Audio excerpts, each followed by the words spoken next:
Imagine waking up to a world map.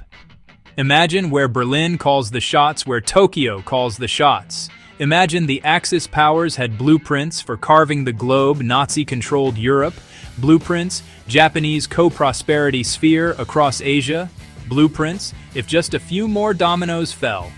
Britain starved, dominoes. Moscow lost, dominoes. America isolated, dominoes. History could have snapped the other way. Dominoes today, I'm diving into a what-if where the Axis won World War II, not to glorify, but to understand how fragile our world really is. Understand this isn't fan fiction, it's a thought experiment that reveals why democracy, rights, democracy. Dissent matter, democracy.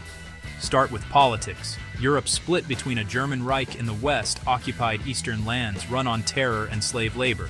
Terror Britain, crippled by blockades, sues for peace. The US stays hemispheric, focused on defense and resource security.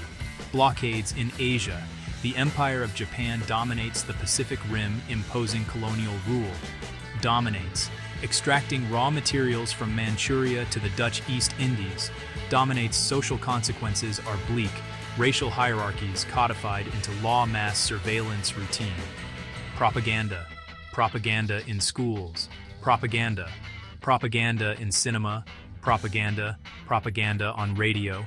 Propaganda. Economically, oppression looks efficient on paper. Forced labor camps. Feed war industry cartels control trade. Rations. Black markets bloom under rationing. Rations. Science gets militarized. Rockets. Ethics. Jets. Ethics. Chemical weapons advance fast. Ethics, but ethics vanish and dissenting minds disappear. Ethics global alliances realign. South America plays neutral. Realign the Middle East becomes a decoupled energy vassal. Realign Africa is carved into resource zones. Realign a Cold War emerges. Berlin versus Tokyo over borders and markets. Cold culture shifts under censorship. Art turns nationalistic. Censorship.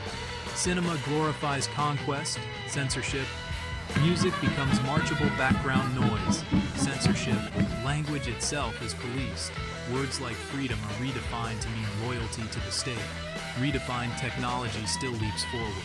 Computers run code-breaking rockets. Computers run logistics. Rockets. V-2 rockets scale to ballistic missiles. Rockets. Jet airliners arrive strictly segregated by class and race. Rockets space? Maybe. But as a military high ground, spy satellites before moon landings. Orbit. Flags claiming orbits instead of ideas.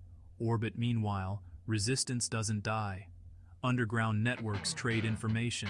Resistance smear propaganda with truth. Resistance smuggle people. Resistance smuggle art. Resistance smuggle science across borders. Resistance, here's the pivot. A 1962 crisis over Siberian resources. Crisis. Tokyo moves on continental pipelines. Crisis. Berlin retaliates with a blockade of Pacific shipping lanes. Crisis. Nuclear prototypes are ready. Nuclear doctrines are paranoid. Nuclear. One sub-captain misreads sonar. Nuclear for 48 hours. The world sits a breath away from a radioactive empire. Proof. A mid-level diplomat, a Holocaust survivor in exile, leaks proof of mutual target lists. Proof. The leak ignites mass protests from Shanghai. Protests. Protests in Vienna. Protests forcing both blocs into a humiliating armistice. Protests. Samsdot networks. Protests.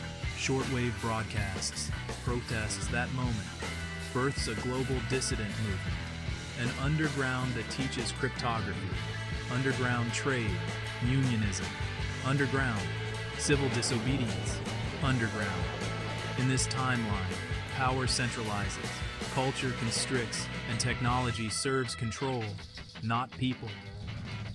Our history didn't guarantee freedom. Choices did. What would you change in this alternate history? Drop your thoughts below, suggest the next what if, and subscribe for more deep dives. Stay curious and stay critical.